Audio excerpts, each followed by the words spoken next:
Hello, welcome to Movement Not Miracles. I'm Anna from Eat, Move, Be Happy, and on this rainy Thursday the aim is to see how bendy we can be. For those of you that have done Movement Not Miracles with me for a little while, because we've been doing them since lockdown began, you'll know that I'm not that bendy, so don't panic, it doesn't matter, we do what we can do. And hopefully improve our bendiness, or bend as much as we can, and then we can look after our joints, our posture, stretch through some muscles, ward off some of those aches and pains, and generally feel a little bit more mobile and a little bit fitter and happier is the idea. It's certainly helping me because I've been doing far more stretching and movement than I normally would. So hopefully you're going to join in with me. So it's a bit of a mixed session, this one, and I will show you some variations that you can do if you are a little less mobile and maybe seated. I'm going to be doing mine standing just because I've been sitting for most of the morning, and one of the top tips is move as much as you can and keep moving, so avoid sitting still for long periods of time. So I'm going to start standing. And just to start off with, just to get things moving and wake up our upper body, we're just going to do a basic shoulder stretch. So if you can think of sitting or standing nice and tall, so we don't want to be slouched down, we want to think of just reaching up out of, stretching through each vertebrae. Imagine that you're trying to get a little bit more space in between each vertebrae in your back. I think of somebody attaching a rope to the crown of my head and pulling me vertically so that I'm just, if I could be this tall all of the time, it would be fantastic. So think tall thoughts, and then clasp your hands together, keeping your shoulder blades squeezed together on your back chest.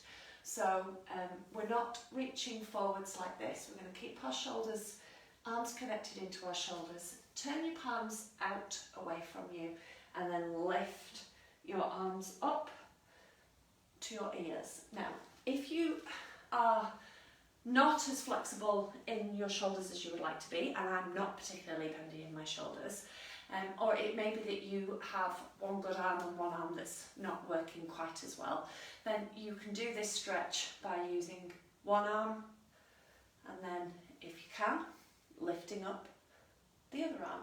So we're just aiming to get a little bit of movement through our shoulders to start off with. So you do what you can do. Straight arms is what we're aiming for, and standing or sitting nice and tall. Okay, and then we're going to take these into a side bend. So if you are standing, I like to have my feet a little bit further apart, and we're going for mobility. So we're just going to reach down your leg with each arm, and again you can do these if you are seated. So we're aiming to go as far down as you can. Now you're going to get a lot of movement through your lumbar region, probably. So the lower part of your spine, this part here, just above your bottom, tends to move a lot more, as does your neck. But the upper bit, this bit, the thoracic bit, can be a bit stiffer, and that's what happens with me. So what I like to think about is trying to move through my lumbar region, but also how much movement can I get in the upper part of my back, and I'm a little bit stiffer on this side, I can feel. So just alternate. Don't forget to keep breathing, that bit's quite important. Now we're going to introduce a bit of a side stretch as well. So again, if you've been doing these with me for a while, you'll know that this is one of my favourites, and introducing a big stretch up through the arms, so you get a nice stretch down your side. These have been very creatively named bendianas. I think that's quite a nice name for them. Or not so bendianas, whichever way you want to look at it. So again, if you have one arm, one side that's better than the other, you might just be reaching down with one arm and not able to lift the other arm over, and that's perfectly fine. We do what we can do, but if you can lift, stretch over with that other arm, then do. Now, if you are standing, you can add a slight variation to this one. So we're going to cross our legs. So one foot, cross your leg over, one foot in front of the other. You are likely going to need that front foot slightly, the leg that's crossed over, slightly in front of the other, just for balance. And what this is going to do is introduce a little bit more stretch down through our hip flexors, around the outside of your hip here. So we're going to do the same sort of thing. We're going to bend down. So you're not going to get as much movement now through that lumbar region, but you should feel a little bit more stretch down the outside of that hip.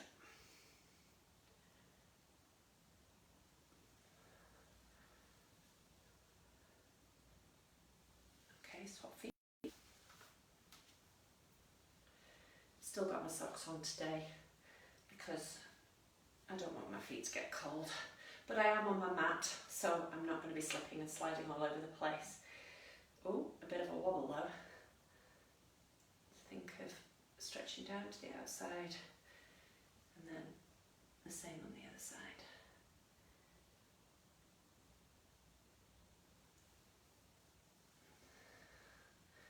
So you should feel the stretch in a different place. So there's less through the side now and into the side of the hip.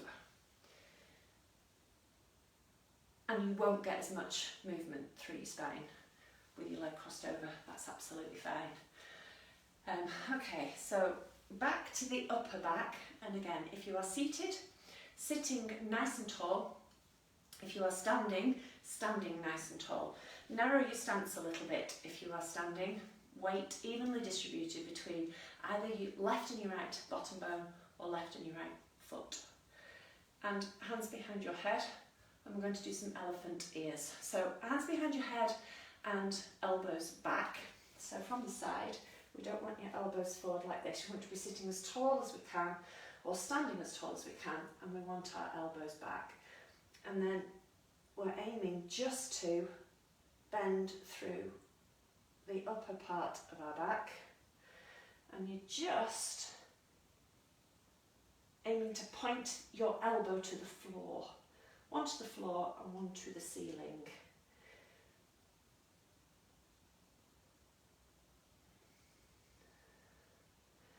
And keep breathing and just alternate. And try and not let your bottom stick out. So try, my bottom, don't let your lumbar region arch. So even if you're seated, try and keep your lumbar tucked under so that you are protecting that lower back. And grip through your tummy muscles and through your bum so that it's just the upper part of your back that is moving.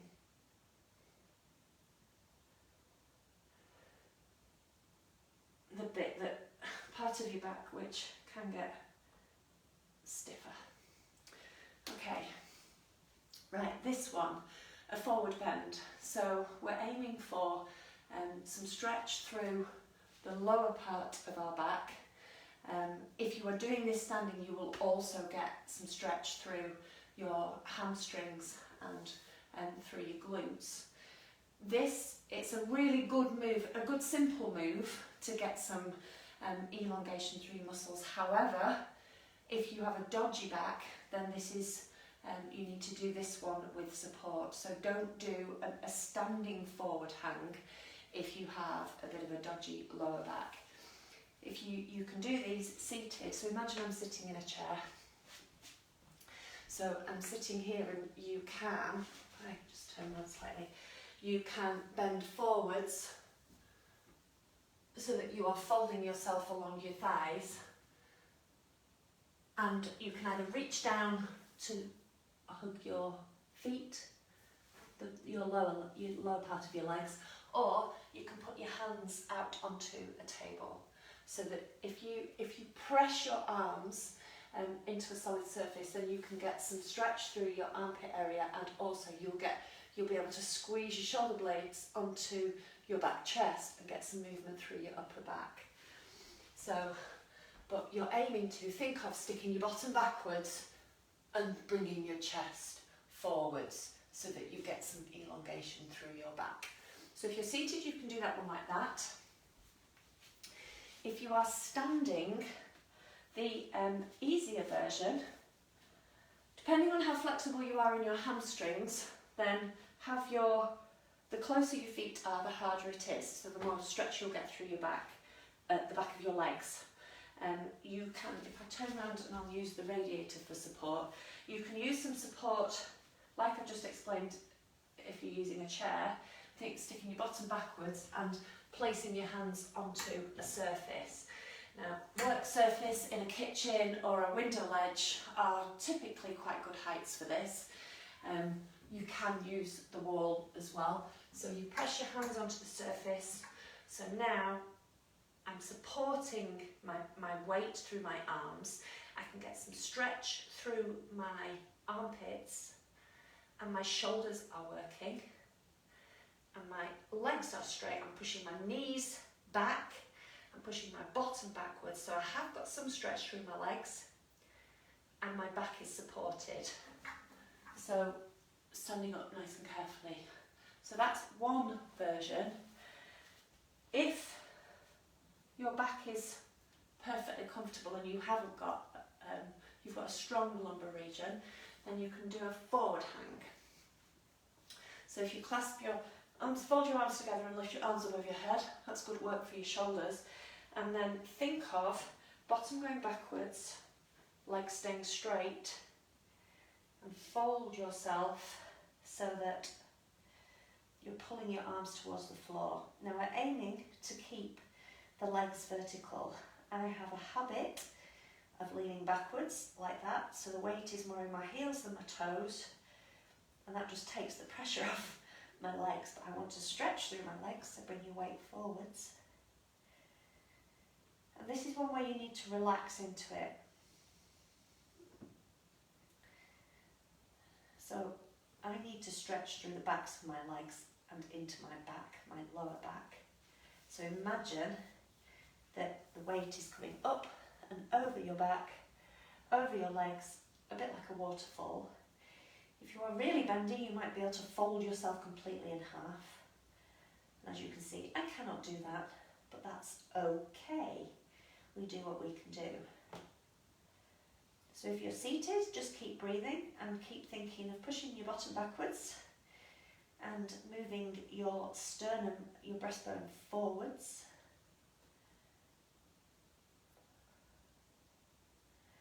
Relax through your head, relax through your jaw. Make sure your tongue is relaxed in the base of your mouth. And then take your hands to the floor and uncurl nice and slowly.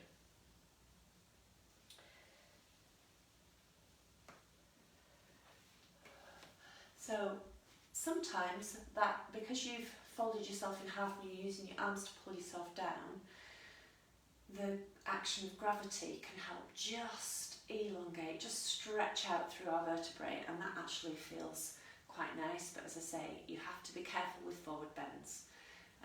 So make sure you do it supported. And a nice way of doing a forward bend actually is if you do the child's pose one. And again, you can do this, it's a similar action that you're doing if you're doing this sitting in a chair.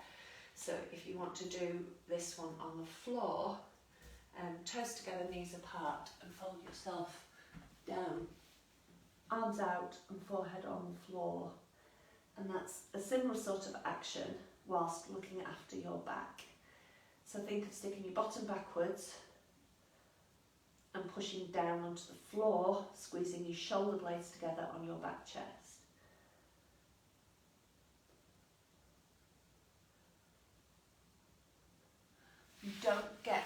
quite the same extension because of gravity, because obviously you're lying down on the floor, but it's a nice safe version. So we're going to just finish off with a bit of a cross leg stretch. So if you are seated in a chair and you can cross your legs, then do. If you can't cross your legs completely, bring one foot to your ankle across your thigh, and then just gently encourage that knee to relax towards the floor and bending forwards over your bent knee. If you can cross your legs, exactly the same, sitting up nice and tall, and think of just rounding down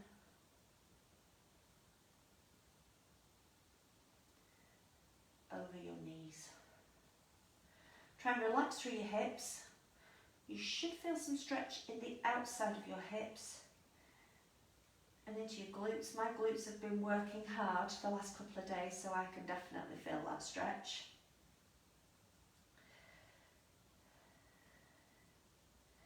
And each time you breathe out, see if you can just round down a little bit further.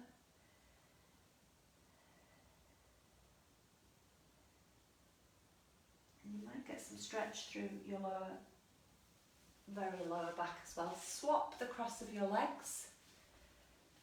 Hello, bubble lady. Sitting nice and tall to start, and then exactly the same.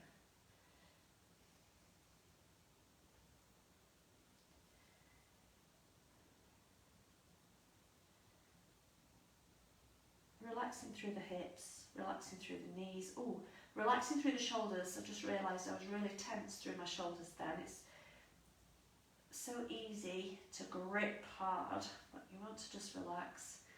Relaxing through your head, your jaw, your tongue.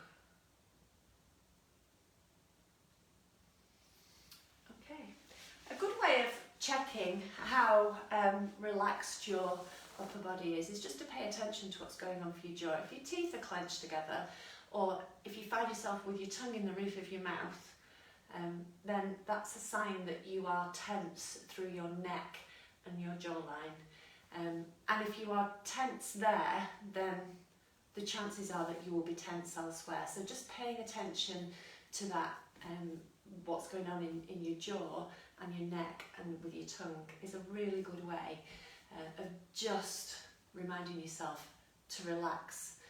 Just taking your tongue from the roof of your mouth and making sure that your jaw isn't tense and tight is a good way of relaxing. So, enjoy the rest of your Thursday, enjoy your weekend. Hopefully, Movement Not Miracles has given you a couple of ideas of things that you can do throughout the day. Little and often, doing something is better than doing nothing. And focus on what you can do. So to whatever level, doing some movement and some stretch and encouraging your joints to stay mobile as much as you can is a step in the right direction. Please check out the website as well, www.eatmovebehappy.com. We have our online coaching programs to help people change their eating and exercise habits for the long term. So we've got another Live Better session tomorrow, which I'm really looking forward to, and the new First Step program to help set you up for success starts on Monday. So if you or you know of somebody who gets stuck, so might have tried different diets, different ways of eating, starts a lot and then ends up stopping, then check out First Step and have a look at the website, and we know that it's helped lots of different people. Just identify some of the things that can get in the way and ways of overcoming those. And this is not about being perfect. So enjoy your weekend, and I will see you on Tuesday.